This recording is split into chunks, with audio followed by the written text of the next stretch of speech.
Hi everyone, Comic Reviewer here, this time reviewing on the first issue of Captain America Marvel Now Comic Review.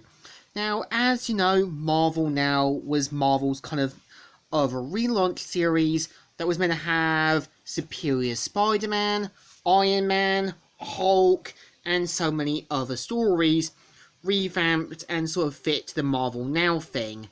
And the series was meant to cover Captain America, who ended up stuck in a other dimension. And the cover mainly has Captain America in the shadows with his shield and everything else.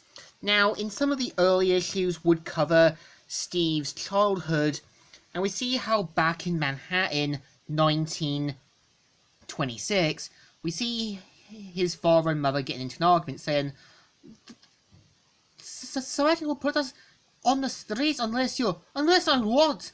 You're gold from the gutters? You have to find work, Joseph. You think I'm not out there trying every day?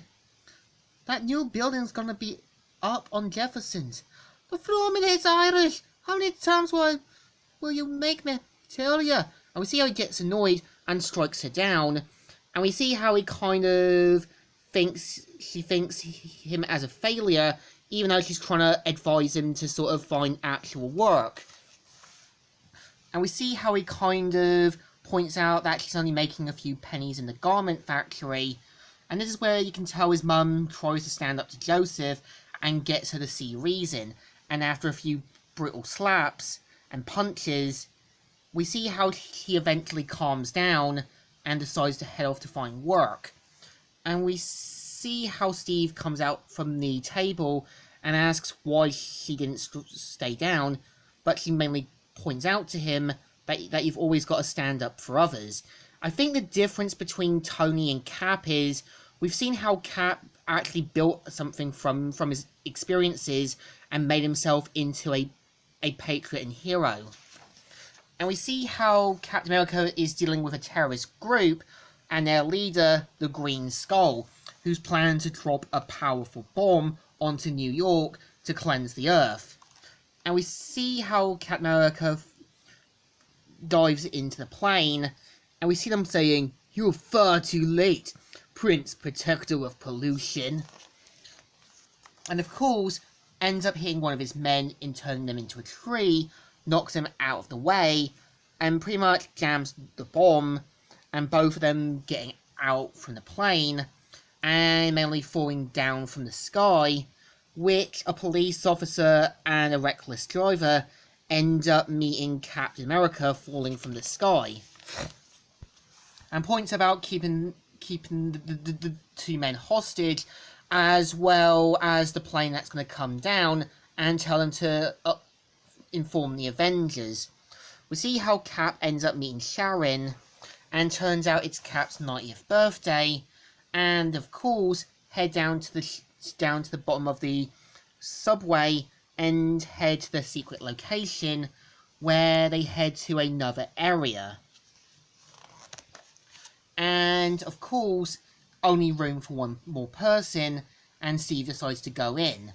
We see how he thinks about marriage and even having a normal life, but something happens, and as soon as they go in, Steve ends up in another sort of dimension, and in here are creatures and monsters saying, "Careless fool, move and we will drill you, get it?" And of course, mainly tranquilize him. And we see how Cap slowly wakes up, sees that there's an infant in a tube, and him waking up strapped to a table, and turns out the person behind it is Adam Solar, who was one of Baron Zemo and Red Skull's Hydra officers, and of course decides to take Captain America's blood for the super soldier serum for his kind of clone children. And we see how Cap uses his strength to break out, and mainly rips off the drill, and of course the monsters in that try to show up, but we see how Cap grabs his shield and costume, and Solar's saying, "Stop him!" And of course throws it in the shield, destroying the lab facility, and making a clean getaway. And of course, manages to get out in one piece, heads to one of the transports, and we see Adam Solo saying, "Killed my boy. Decades to serving him. Gone. My perfect son. He killed your baby brother, dear Jen." Papa? And of course, they're going to make him pay for what he's done. We see how Cap has to avoid Adam Solo's forces, manages to get into super speed, but of course ends up crashing down. And turns out he actually kept the child safe and is going to keep him away from Zola and raise him to be something better. And this is the story. So yeah, issue 1 isn't too bad. I think the point of the early issues are meant to show a difference between Cap and Tony. While Tony Stark had a pampered, glorious life, we've seen how Cap had to struggle, survive, and even eventually become the iconic hero he was meant to be. And I think the point of him having the child kept with him made sense. And the point of him sort of taking in the child was meant to help him become almost like a surrogate son. So I think this issue deserves a thumbs up. Still good, and still alright. So, Comic Reviewer here, signing out.